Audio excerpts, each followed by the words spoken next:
బుల్టెలో breaking చూస్తున్నాం. మేడిగడ్డ దగ్గర high tension నెలకొంది.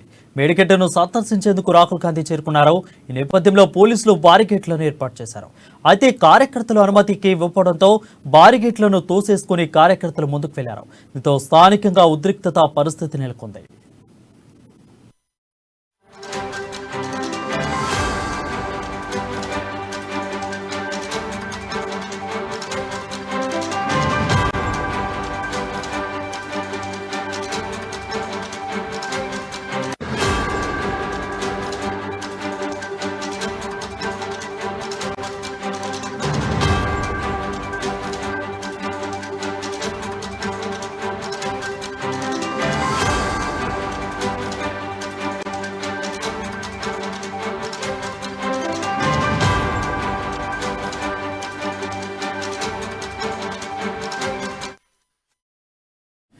న్యూస్ చూస్తున్నాం. మేడిగడ్డ దగ్గర హై టెన్షన్ నెలకొంది. మేడిగడ్డను సందర్శించేందుకు రాహుల్ గాంధీ చేరుకున్నారు. ఈ నేపథ్యంలో పోలీసులు బారిగేట్లను ఏర్పాటు చేశారు. అయితే కార్యకర్తలకు అనుమతి ఇవ్వకపోవడంతో బారిగేట్లను తోసేసుకుని కార్యకర్తలు ముందుకు వెళ్లారు. దీంతో స్థానికంగా ఉద్రిక్తత నెలకొంది.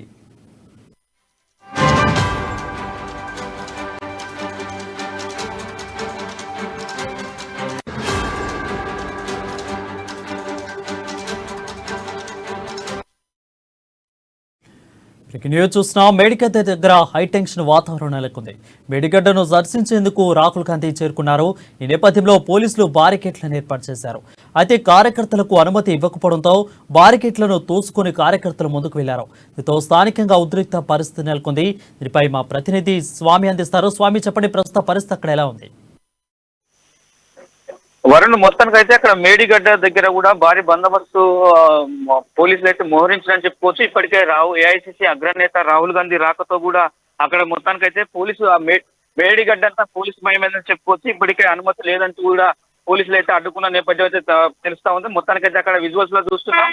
అక్కడ మేడిగడ్డ వద్ద కూడా కాంగ్రెస్ నేతలు అయితే మోహరించారు. మొత్తానికి అయితే ధారణ చేస్తున్న కార్యక్రమం అయితే కనపడుతుంది. ఇప్పటికే పోలీసులు అయితే భూపాలపల్లి పోలీసులు, ఇటు పక్క కరీంనగర్ పోలీసులు బెటాలియన్ కూడా అక్కడి నుంచి వాళ్ళంతా మొత్తం ఒక ఏఐసిసి అగ్రనేతను వెళ్లకుండా కూడా అక్కడ అడ్డుకున్న పరిస్థితి కనపడుతుందని చెప్తాను. మొత్తానికైతే అక్కడ చూసుకోవచ్చు, ఆ పోలీసులు అయితే ఎలాంటి అనుమతి లేదు, ఇక్కడికి రాకూడదని చెప్తున్న పరిస్థితి కనపడుతుంది. మరి ఏఐసిసి అగ్రనేత కూడా ఇవాళ తెలంగాణ రాష్ట్ర ప్రభుత్వం ఇంత దుర్మార్గానికి పాల్పడుతుందని చెప్తున్న పరిస్థితి కనపడుతుంది. ఇప్పటికే మేడిగడ్డ కూడా అక్కడ దరిదాపుగా కూడా పోలీసులు అయితే ఆ మేడిగడ్డను పరిశీలించడానికి ఏఐసిసి అగ్రనేత వస్తున్నప్పటికీ కూడా అక్కడ పోలీసులు అయితే అడ్డగించి చూస్తున్న పరిస్థితి కనపడుతుంది. ఇప్పటికైతే కాంగ్రెస్ కార్యకర్తలు అయితే ఒక ఆగ్రహానికి అయితే గురవుతున్నారు. మొత్తానికైతే అక్కడ మేడిగడ్డ దగ్గర కూడా మొత్తానికి బెటాయించి మాత్రం ఒక ధర్నా చేస్తున్న కార్యక్రమం అయితే చేస్తున్నారు. కాంగ్రెస్ కార్యకర్తలు కూడా ఒక నిరుత్సాహం పరిచిందని చెప్పుకోవచ్చు. ఇప్పటికే తెలంగాణ చేస్తున్న అవినీతినే కావచ్చు, లేకపోతే మొత్తానికైతే చేస్తున్న పాలనే కావచ్చు, దానిపైన ఎండగట్టడానికి అయితే కాంగ్రెస్ పార్టీ కసరత్తు చేస్తుందని చెప్పుకోవచ్చు. ఇప్పటికే సందర్శించేదానికి కూడా మేడిగడ్డ చూడడానికి కూడా ఏఐసిసి అగ్రనేతలు వస్తున్న నేపథ్యంలో కూడా పోలీసులతో కూడా మొత్తానికైతే అడ్డుకట్ట వేస్తున్నారని చెప్తున్న పరిస్థితి కనపడుతుంది. ఇప్పటికే రాహుల్ గాంధీ పిసిసి చీఫ్ రేవంత్ రెడ్డి కూడా అక్కడ అగ్రహానికి గురవుతున్న పరిస్థితి కనపడుతుంది. సాగే నీరు అని చెప్తున్న కోర్టులు వెచ్చించి తెలంగాణ రాష్ట్ర ప్రభుత్వం ఎత్తిపోతల పథకాన్ని కాళేశ్వరంలో నిర్మించారు. అది నాణ్యత లేకుండా కూడా మొత్తానికైతే ఆ కమిషన్ల పేరుతో కూడా జేబులు నింపుకొని కూడా బీఆర్ఎస్ నేతలు అయితే చేస్తున్న పరిస్థితి కనపడుతుందని చెప్తున్నారు. మొత్తానికైతే మేడిగడ్డ సందర్శించడం, ఆ రాహుల్ గాంధీ రాకను కూడా అడ్డుకున్న పరిస్థితి కనపడుతుంది. ఇప్పటికే పోలీసులు అయితే భారీగా మోహరించి మాత్రం ఎక్కడికక్కడికి వెహికల్స్ ఆపేస్తున్న పరిస్థితి కనపడుతుంది. ప్రస్తుతానికైతే మేడిగడ్డ సందర్శించిన రాహుల్ గాంధీ మాత్రం ఆగ్రహానికి గురవుతున్నారు. కాంగ్రెస్ నేతలు అయితే మాత్రము బీఆర్ఎస్ నేతలను ఎండగట్టే ప్రయత్నం చేస్తున్నారని చెప్పుకోవచ్చు. వరుణ్, రైట్ సుమైతే కార్యకర్తలు దాదాపుగా ఎంతమంది అక్కడ ఉన్నారు? అదేవిధంగా ఉద్రిక్త పరిస్థితులు ఇంకా కొనసాగే పరిస్థితి కనిపిస్తుంది. ఎప్పటి వరకు ఈ పరిస్థితి అక్కడ కనిపించే అవకాశాలు ఉన్నాయి? ఖచ్చితంగా అనుకోవచ్చు వరుణ్. మొత్తానికైతే ఆ కరీంనగర్ జిల్లా నుంచి కూడా భూపాలపల్లి జిల్లా నుంచి కూడా మేడిగడ్డ బ్యారేజీని 9 పిల్లర్లు అంటే 8 నుంచి మొదలుకుంటే 21 పిల్లర్ వరకు కుంగిన పరిస్థితి కనపడుతుందని చెప్పుకోవచ్చు. అప్పటికి కాంగ్రెస్ నేతలైతే అక్కడికి భారీగా వస్తున్న అంటే ఏఐసిసి రాహుల్ గాంధీ రాకతో కూడా రాహుల్ గాంధీ ఆ మేడిగడ్డ పైన ఎలా సందర్శిస్తారు, దాని పట్ల ఎలా మాట్లాడతారని మొత్తానికైతే అధికారులకు ఏ సందేశాన్ని ఇవ్వబోతున్నారని చెప్పి కూడా చూడడానికి అతని ఉపన్యాసం వినడానికంటే మాత్రం మొత్తానికైతే అతని వెంట కూడా కాంగ్రెస్ దండు అయితే వచ్చిందని చెప్పుకోవచ్చు. ఇప్పటికే వేలాది మంది కూడా కాంగ్రెస్ కార్యకర్తలే కావచ్చు, లేదంటే అభిమానులే కావచ్చు కూడా అక్కడికైతే వచ్చిన నేపథ్యం అయితే కనపడతా ఉంది. ఇప్పటికీ ప్రస్తుతానికైతే పోలీసులు అయితే అక్కడ బలగాలు అంటే ప్రత్యేక బలగాలు అయితే వాళ్ళను పోనీయకుండా మాత్రం ఎక్కడికక్కడే వెహికల్ అయితే ఆపేస్తున్న పరిస్థితి కనపడుతుంది. ఇప్పటికీ ఈ ఉధృత పరిస్థితి మాత్రం మధ్యాహ్నం 1 గంట 2 గంటల వరకు కూడా కొనసాగుతుందని చెప్పుకోవచ్చు. ఇప్పటికే ఇంకా కూడా బీఆర్ఎస్ నేతలు అయితే అక్కడికి సందర్శించకుండా కూడా పోలీసులు అయితే పంపిస్తున్నారని చెప్పి కూడా కాంగ్రెస్ నేతలు అయితే ఆరోపిస్తున్నారు. ఇప్పటికే పోలీసులు మరిన్ని బలగాలు కూడా వచ్చే అవకాశాలు ఉన్నాయి. మొత్తానికైతే ఇక్కడికి ఏఐసిసి రాహుల్ గాంధీని కూడా అడ్డుకుంటారని చెప్పి కూడా పరిస్థితి అయితే కనపడుతూ ఉంది. మొత్తానికైతే దాంట్లో ప్రవేశం లేదని చెప్పి కూడా అక్కడ బార్గేట్లు అయితే ఏర్పాటు చేశారని చెప్పుకోవచ్చు. వరుణ్ ఇప్పటికైతే ఉద్రిక్త పరిస్థితి నడుమ లక్ష్మీ బ్యారేజీ మేడిగడ్డ అంతా ఒక పోలీసుల మయమైందని చెప్పుకోవచ్చు. వరుణ్ రైట్. సో అయితే రాహుల్ గాంధీ అయితే ఏరియల్ సర్వే చేశారు, బట్ కార్యకర్తలు మాత్రం అక్కడ పంపించలేదు, వాళ్ళకి అనుమతి ఇవ్వలేదు.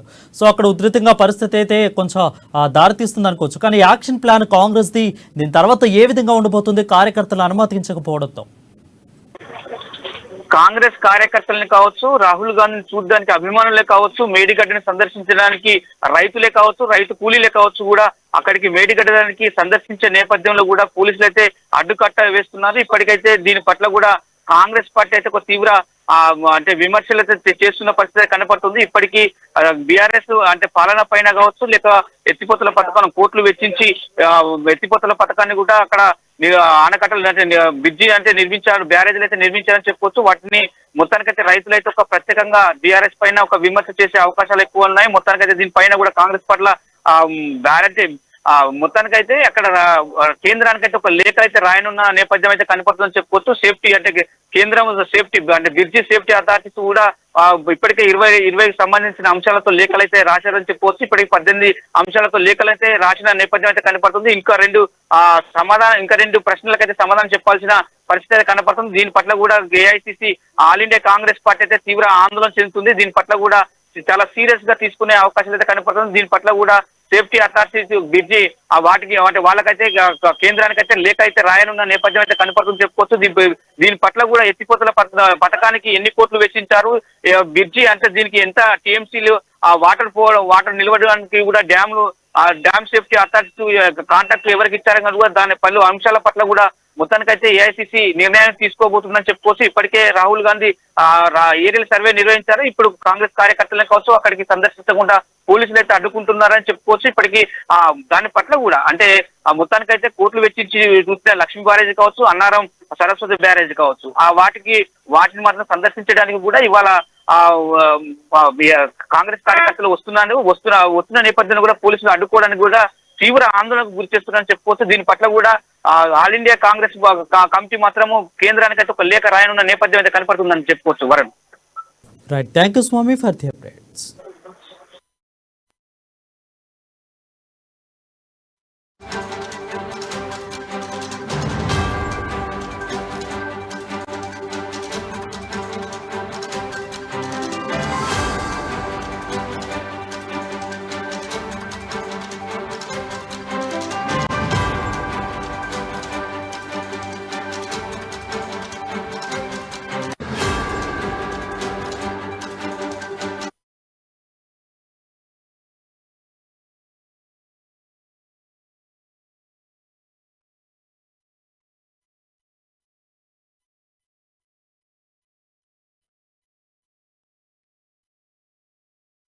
ఈ కాళేశ్వరం ప్రాజెక్ట్ అనేది కేసీఆర్ కి ఒక ఏటీఎం లాగా మారిపోయింది.